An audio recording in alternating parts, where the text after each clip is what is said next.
Astro సిండికేట్లో మీ personal and business promotions కోసం కింది నెంబర్కు కాంటాక్ట్ చేయండి.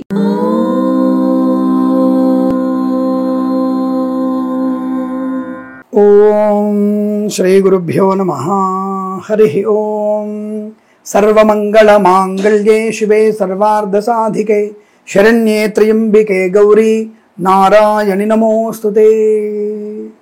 సర్వకామనా సిద్ధి, సర్వమంగళప్రదమైనటువంటిది, స్త్రీలకి సంపూర్ణమైనటువంటి సుమంగళి యోగాన్ని కలిగించేటువంటిది, అకాలమైనటువంటి వైధవ్యాన్ని తొలగించేటువంటిది ఉత్తమమైనటువంటి వ్రతము మంగళగౌరి వ్రతం. ఈ వ్రతం ఒక్కొక్క ప్రాంతంలో ఒక్కొక్క విధానంలో జరుగుతుంటుంది. తెలంగాణలో ఒకలాగా, అలాగే ఆంధ్ర ప్రాంతంలో ఒకలాగా, మన తెలుగు రాష్ట్రాల వారు చేసుకునేటువంటి వ్రతాలు ఇవి. సో ఇటువంటి వ్రతాలు ఆచార ప్రకారం జరుగుతూ ఉంటాయి. మనకి ఈ శ్రావణ మాసంలో మనకి 2025 29వ తేదీ మంగళగౌరి వ్రతం. మొట్టమొదటిగా మనకి శుక్రవారం వచ్చింది అమ్మవారిది విశేషంగా. కాబట్టి అటువంటి మంగళప్రదమైనటువంటి వారం. అసలు మంగళగౌరి వ్రత విశిష్టత ఏమిటి అంటే, ఒక సూత్రము అంటే దారం అని అర్థం.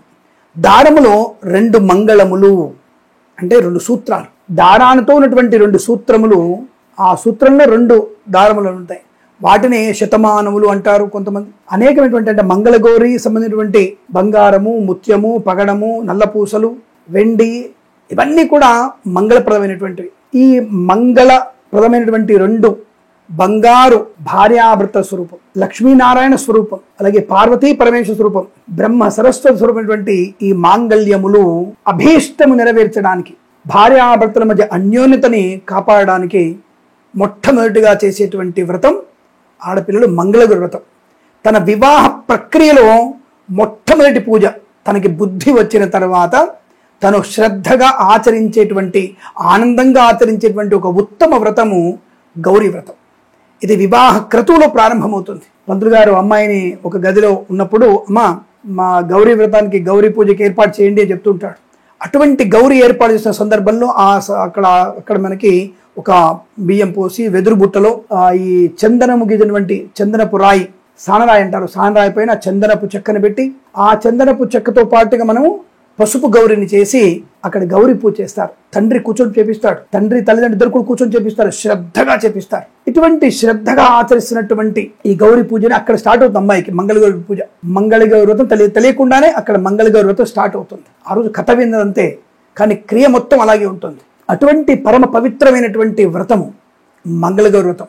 ఆ మంగళగౌరి వ్రతం చేసిన తర్వాత అమ్మాయి కుంకుమ పెట్టుకోవడం, ఆ కొబ్బరిపండు చేతులు పట్టుకుని రావడం, మండపం రావడం, ఆ కుంకుమని 10 మంది ముత్తైదువులకి అక్కడ అందరికీ పెట్టడం, ఇలాంటివన్నీ మనం చూస్తూ ఉంటాం. అక్కడ గౌరవం ప్రారంభమవుతుంది. ఆ తదుపరి ఈ అమ్మాయి అత్తవారింటికి రావడం, అత్తవారింటికి వచ్చేటప్పుడే ఈ అమ్మాయి చేత మంగళగౌరి బుట్టలు పంపిస్తారు. చందనపు చెక్క, చంద సానరాయి, గౌరమ్మని, ఏదైతే గౌరవం ఉందో ఆ గౌరమ్మని, కొన్ని ప్రాంతాల్లో ఎర్రపు రాయి పెట్టుకుంటారు, ఎరుపు రంగు రాయిని పెట్టుకుంటారు. అలా దాంట్లో పెట్టుకొని ఆ బుట్టలో అన్ని రకాల పదార్థాలు, పసుపు భరణి, కుంకుమ భరణి, అన్ని కూడా ఏర్పాటు చేసి పంపించి ఆ బుట్టని జాగ్రత్త పెట్టి అమ్మవారి అత్తగారింటితో పాటు ఈ గౌరీని కూడా పంపిస్తారు అమ్మవారికి. గౌరీ సారీలో గౌరీ కూడా వెళ్తుంది. తదుపరి ఆషాఢ మాసంలో తల్లిగారింటి పోయిన తర్వాత శ్రావణ మాసంలో మొదటి వ్రతాన్ని శ్రావణ మాసంలో అక్కడ ఆచరిస్తారు. అంటే మొదటి వ్రతం గౌరీ వ్రతాన్ని తల్లిగారింటో జరుపుకుంటారు. ఎందుకు? ఈ ఆషాఢ మాసంలో అత్తగారు వాళ్ళు వస్తారు. ఈ సోమవారం రోజు వచ్చేసి, శ్రావణ మాసంలో మొదటి సోమవారం వచ్చేసి వారి ముందే, సోమవారం రోజు పూర్తిగా ముందే ఈ యొక్క వ్రత కార్యక్రమానికి ఏర్పాటుని చేసుకుంటారు. అయితే ఇక్కడ వ్రతం ఎలా చేయాలో తెలుసుకుందాం మనం ముందు. ఈ పుట్టింటి వారింట్లో ఫస్ట్ వ్రతం, మొదటి మంగళ వ్రతం పుట్టింటి వారు జరుగుతుంది. ఇది సమస్తమైనటువంటి శుభమంగళ యోగాన్ని కలిగించే వ్రతం అని చెప్పుకున్నాం మనం. భర్తకి ఆయుష్ని, అమ్మాయికి అద్భుతమైనటువంటి సుమంగళ యోగాన్ని, ఇంట్లో లక్ష్మీప్రదమైనటువంటి వ్రతం అనేటువంటి విధానంతో భక్తి శ్రద్ధలతో బ్రహ్మాండంగా పూజ చేస్తారు.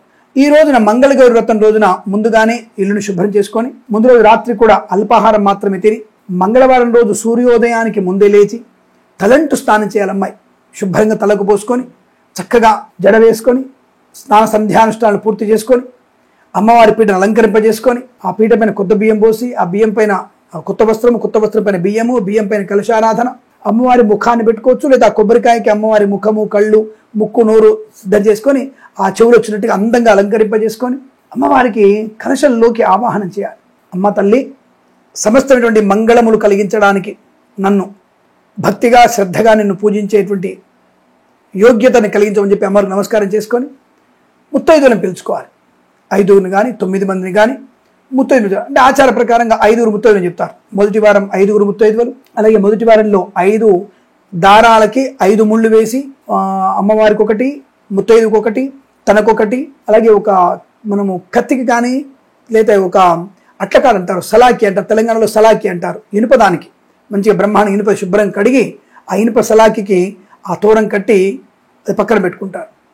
ఇలాగే ఈ కలశంలో అమ్మవారిని శ్రీసూక్త విధానంగా శ్రీసూక్త హిరణ్యవరణాం హరణీం సువర్ణ దస్త్రజాం అన్నటువంటి శ్రీసూక్త మంత్రాలతో కానీ లేదా మనకు వచ్చిన శ్లోకాలతో కానీ నమస్తే మహాదేవి సర్వలోక రక్షకి అటువంటి నామాలతో అమ్మవారిని శ్లోకాలతో అమ్మవారిని ఆవాహనం చేసుకొని ముందుగా అమ్మవారికి ఆవాహనం కూర్చోబెట్టి తర్వాత అమ్మవారికి అర్ఘ్యపాద్యాదులు ఇచ్చి స్నానము చేయించి అమ్మవారికి రూపు తెచ్చుకుంటారు. బంగారు రూపు ఉంటే బంగారు రూపులు, వెండి రూపు ఉంటే వెండి రూపులు, రూపాయి నాణ్యంతో అమ్మవారికి పంచామృత అభిషేకం చేసి తర్వాత అమ్మవారికి అధాంగ పూజలు చేసి అంటే శుభ్రంగా నీళ్ళతో కడిగి అమ్మవారికి గంధము కుంకుమ అలంకరింపజేసి ఎవరికి ఆ రూపుకి దాని కలశం దగ్గర పెట్టేసి అప్పుడు ఆ కలశం పైన మనం అమ్మవారికి ఆవాహనం, అలాగే స్నానానంతరం శుద్ధాచమనీయం, తదుపరి వస్త్రం, గంధము ఇవన్నీ అలంకరించి అమ్మవారికి యజ్ఞోపవీతం కూడా ఉంటుంది, ఆభరణాలు కూడా ఉంటాయి, సమస్త కేయూర పద్మ అనేటువంటి అలంకార మంత్రాలు చెప్పేసి అలాగే అమ్మవారికి అష్టోత్తరానికి ముందు అధాంగ పూజ ఉంటుంది.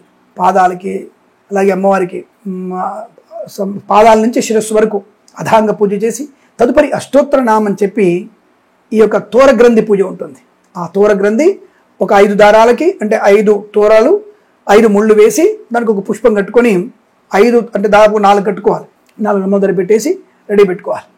పెట్టుకొని ఆ తోర గ్రంథి పూజ దక్షిణ హస్తాన్ని కట్టుకోవాలి. చాలా మందికి అనుమానం, పెళ్ళయిన తర్వాత మరి దక్షిణహస్తం కట్టుకోవాలి స్వామి ఎడమ చేయకంటారు కదా అంటే ఇక్కడ మంగళగౌర వ్రతాలు కానీ మనం చేసుకునే పోయేటువంటి వరలక్ష్మి వ్రతాన్ని కానీ దక్షిణ హస్తే కంకణం, కుడి చేతికే ఆడవాళ్ళు కంకణం కట్టుకోవాలి. ఇది విశేషం.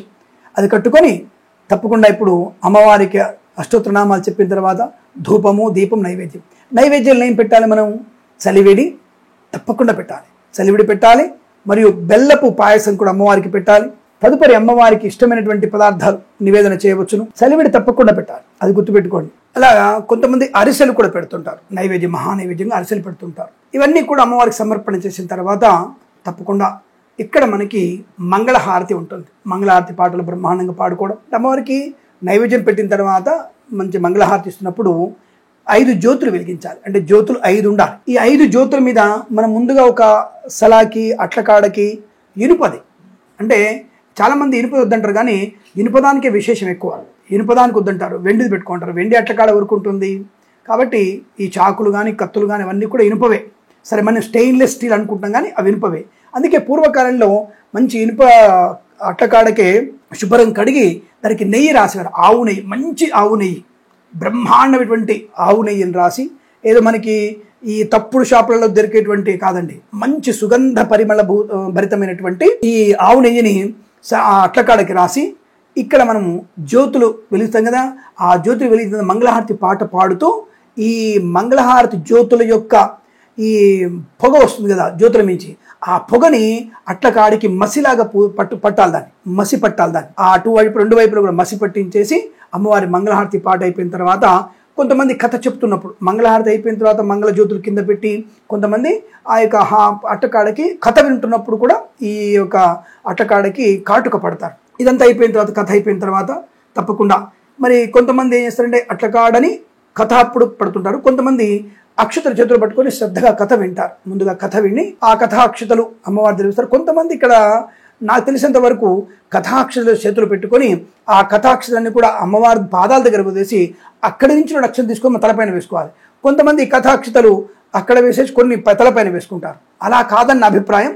మొత్తం అమ్మవారి పాదాల దగ్గర వేసి శ్రద్ధగా ఆ కథను విన్న తర్వాత అక్షతలు అమ్మవారి కాళ్ళ దగ్గర తీసుకొని పాదాల దగ్గర తలకు వేసుకోవాలి. ఇది పద్ధతిగా ఉంటుంది. ఆ తదుపరి ఇక్కడ తోరం పెట్టాం కదా, 4 తోరాలు, ఒక తోరం నువ్వు కట్టుకున్నావు. ఇక్కడ తోరగ్రంథి పూజ కూడా ఉంటుంది. మంగళవ్రతంలో తోరగ్రంథి పూజ కూడా ఉంటుంది. ఆ తోరగ్రంథి పూజ అయిన తర్వాత మొదటి తోరాన్ని మనం అమ్మవారికి కట్టాలి, 2వ తోరాన్ని నువ్వు స్వయంగా కట్టుకోవాలి, 3వ తోరాన్ని వచ్చినటువంటి ముత్తైదులు కట్టాలి. మరి 5గురు వస్తే అండి, 5గురు వస్తే 5గురు కట్టవచ్చు. అందుకనే ఎవరినో ఒక్కరిని పిలుచుకున్నా పర్వాలేదు, 5 మంది ముత్తైదువులను పిలిపించేసి వారికి చీర సారే లాంటివి ఇవ్వడం ఆచారం. లేదు ఒక జాకెట్ ముక్క అయినా పర్లేదు, వాళ్ళు ప్రయోజనంగా ఉపయోగించుకునేటువంటి వస్త్రాన్ని ఇవ్వండి. అది కనీసం బండి తుడడానికి కూడా అర్హత లేనటువంటి వస్త్రాలు వాళ్ళకి ఇవ్వకండి. వాళ్ళు కుట్టించుకొనగలిగే యోగ్యమైనటువంటి ఒక రవిక ముక్కని వారికి ఇవ్వండి. వీలైంది చీర సారె పెట్టండి తప్పకుండా. ఇక్కడ మనము ముందు రోజుగా సోమవారం రోజున నానబెట్టినటువంటి శనగల్ని వాయనంలో శనగలు, చలిమిడి, అరిసెలు కూడా వారికి వాయనం ఇవ్వాలి. అతోరం ముత్తైదు కట్టాలి. తదుపరి ఆ ముత్తైదు అందరూ కూడా కాళ్ళకి పసుపు రాసి పారాణి పెట్టి వారి కాళ్ళకి 2 పూలు వేసి నమస్కరించుకొని అక్కడ అమ్మవారికి వాయనం ఇవ్వాలి. ఒక్కళ్ళకి వాయనం ఇవ్వాలి. మీకు వీలైతే 5 మందికి ఇవ్వండి, ఒక్కళ్ళకి తప్పకుండా వాయనం ఇవ్వాలి. ఆ వాయనం ఇస్తున్నప్పుడు ఆ వాయనం తీసుకునేటువంటి ముత్తైదువ సువాసన ఏమంటుంది? మీరు ఇస్తినమ్మ వాయనం అంటే అవి పుచ్చుకుంటూ ఇవ్వనమ్మ వాయనం ఉంటుంది. ఎవరు పుచ్చుకున్నారు వాయనం అంటే సాక్షాత్తు మంగళగౌరిని నేను పుచ్చుకున్నాను అని చెప్తుంది. అంటే మనం ఒక ముత్తైదువని పిలిచినప్పుడు ఇక్కడ కులమతాలకి ఇక్కడ సంబంధం లేదండి. ఒక ముత్తైదుని పిలిచినప్పుడు ఆ ముత్తైదువకి మనం సాక్షాత్తుగా మంగళగౌరి రూపంగా భావించి నమస్కరించి ఆశీర్వచనం తీసుకోవాలి. అటువంటి తత్వము మనం అవలంబించుకోవాలి. అలా ఆ ఇంటికి వెళ్ళినటువంటి ఆ ముత్తైదువ మనల్ని సంపూర్ణంగా అష్టైశ్వర్య ప్రాప్తి వస్తున్న దీవించగలిగేటువంటి మనసున్నదై ఉండాలి. కుళ్ళు బుద్ధితో అబ్బా ఇంత బాగా చేస్తుంది వ్రతం అనుకోక్కర్లా. వచ్చిన వాళ్ళు నన్ను భక్తిగా నన్ను ఒక దేవతగా నన్ను భావించి పూజించింది, ఈమెకు ఆ తల్లిలాగానే ఆ తల్లి ఇచ్చినట్టుగా సంపూర్ణ వరాలు ఇవ్వాలి, దీర్ఘ సుమంగళ యోగం అష్టైశ్వర్య ప్రాప్తి ఇవ్వాలని ఆ వచ్చిన ముత్తైదువులు ఆశీర్వదించాలి. తదుపరి ఆ ముత్తైదువులకి భోజన తాంబూలాలు ఇవ్వాలి. భోజనము తాంబూలాలు ఇవ్వాలి. అయితే ఈ అరిసెలు మరియు ఈ చలిమిడి కూడా వచ్చిన ముత్తైదువులందరికీ ఇవ్వాలి, బ్రాహ్మణుడు కూడా ఇవ్వాలి. ఇవన్నీ ఎందులో ఇవ్వాలి? స్టీల్ బాక్స్లో ఇవ్వకూడదండి, వెదురు బుట్టల్లో ఇవ్వండి. వెదురు బుట్టల్లోనే ఇవ్వాలి. చూడండి, ఇందులో ఒక పరమార్థం ఉంది, శాస్త్రీయత కూడా ఉంది. ఒకప్పటి కాలంలో ఈ వాతావరణ కాలుష్యాన్ని జాగ్రత్తగా పెట్టుకున్నారు. అందుకే వెదురు బుట్టలు మాత్రం ఇచ్చేవాడు, ఈ ప్లాస్టిక్ లాంటి వాటిలో ఇచ్చేవాళ్ళు కాదు. ఆ వెదురు బుట్టలోనే మనం ఇచ్చేటువంటి సంప్రదాయాన్ని పొందుకునేటువంటి ప్రయత్నం చేయాలి. అందులోనే శతమానములు అంటే ఆ వెదురు బుట్టలోనే సుమంగళ ద్రవ్యాలు, నల్లపూసలు, మెట్టెలు ఇవన్నీ కూడా తల్లిగారింటి నుంచి అత్తగారింటి వచ్చినప్పుడే అనేక రకాల మెట్టెలు అవన్నీ కూడా ఇస్తుంటారు. అలాగే మన ముత్తైదువులకి సుమంగళికి కూడా అటువంటివి మంగళసూత్రాలు, మెట్టెలు, నల్లపూసలు ఇవన్నీ కూడా మంగళపరమైనటువంటి కుంకుమ భరణి, పసుపు భరణి ఇవన్నీ వచ్చిన ముత్తైదువు కూడా ఇవ్వాలి. శక్తి ఉంటే ఇవ్వాలి. శక్తి లేకపోతే తాంబూలం ఇచ్చేసి వాయనం ఇచ్చేసి నమస్కరించుకుంటే చాలు. ఇది అమ్మవారి యొక్క మంగళ వ్రత విశిష్టత. మరి వచ్చే వారంలో మనం తప్పకుండా ఈ మంగళగౌరి వ్రతం కథ ఏమిటి తెలుసుకునే ప్రయత్నం చేద్దాం. ఇక్కడ ఈ అమ్మవారికి ముత్తైదువుకి నమస్కరించిన తర్వాత ప్రదక్షిణ నమస్కారాలు చేసుకొని అమ్మవారికి సాయంకాలం పుట్టుడు మళ్ళీ దీపారాధన చేసి నమస్కరించుకొని బుధవారం అమ్మవారిని ఉద్వాసన చెప్పవచ్చు. మరి ఉద్యాపన కార్యక్రమం 5 ఏళ్ల తర్వాత కదా అంటుంటారు. 5 ఏళ్ల తర్వాత చేసేటువంటి ఉద్యాపన కార్యక్రమం భార్యాభర్తలు ఇద్దరు కూడా కూర్చొని 5వ సంవత్సరంలో తప్పకుండా ఈ యొక్క ఉద్యాపన కార్యక్రమం చేసుకోవాలి.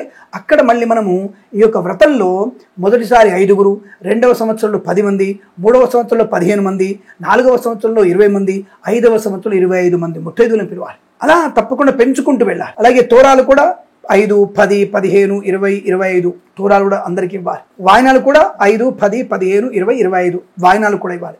ఇలా మనము ఈ 5 సంవత్సరాలు చేసుకోవడం వల్ల 5వ సంవత్సరం ఉద్యాపన చేసుకోవడం విశిష్టం. కొంతమంది కొన్ని ప్రాంతాల్లో మొదటి సంవత్సరం ఉద్యాపన చేస్తూ మిగిలిన 4 సంవత్సరాలు వ్రతం చేసుకుంటారు. కొంతమంది ఆచారాలు కొన్నిళ్లలో కన్యావ్రతం కూడా ఉంది. అంటే కన్యావ్రతం అంటే రజస్వల కాని అమ్మాయిలతో కూడా అక్కలతో కానీ వాళ్ళ అమ్మలతో లేదా వాళ్ళ పిన్నులతో కానీ ఎవరైనా కొత్త పెళ్లి కూతురుతో కానీ కూర్చొని అది రజస్వల కానటువంటి అమ్మాయిలు కూడా కన్యాగౌరి వ్రతం చేసుకుంటారు. వాళ్ళు 4 ఏళ్ళు చేసుకోవచ్చు. అది కొన్ని ప్రాంతాల సంప్రదాయం ఉంది. తదుపరి వివాహం తర్వాత 1 సంవత్సరమే గౌరీ వ్రతం చేసుకొని భార్యాభర్తలు కూర్చొని ఉద్యాపన చేసుకునేటువంటి ఆచారం కూడా ఉంది. కాబట్టి ఆచారాన్ని మనం తప్పకుండా పాటించే ప్రయత్నం చేయాలి. ఇక మనం వచ్చే వారంలో ఈ మంగళగౌరి వ్రత కథ విశిష్టని తెలుసుకునే ప్రయత్నం చేద్దాం. వచ్చే ఎపిసోడ్లో మళ్ళీ కలుద్దాం. అంతవరకు సెలవు. నమస్కారం. ప్రేమతో మీ కిరణ్ శర్మ.